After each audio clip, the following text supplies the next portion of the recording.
শ্রী আমার ছোট শালি শাদির সাল গিরা মানে আজকে পড়ে গেছিল না পড়েনি মানে শাদি আজকে হয়েছিল।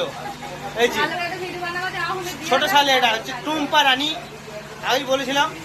আর এই দেখো আমাদের বসে আছে এখন আমাদের এটা বড় সব থেকে হেড ভয়নাথ দাস, এটা হচ্ছে আমার সব থেকে ফেভারিট।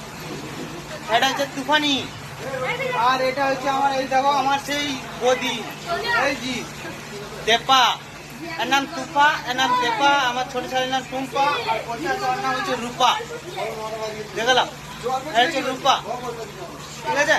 দেপা, তুপা, টুম্পা, রূপা। চলো বন্ধুরা দেখো খুব সুন্দর। এই দেখো আমার শালির সাথে যে শাড়িটা বিয়ার দিনে দিয়েছিল, সেই কবে বিয়ে হয়েছে এখনো শাড়িটার জন্য ধরে রাখা হয়েছে, আজকে দিনে পরবো তার জন্য। দেখো আর ভিডিওটা দেখলে কিন্তু লাইক কমেন্টটা করবে, আর যা ভালো লাগবে খুব সুন্দর একটা দিয়ে দেবে, একটা গোলাপ ফুলের ভালোবাসা থাকলো। সকল ফ্রেন্ডসকে জানাই অনেক অনেক শুভেচ্ছা।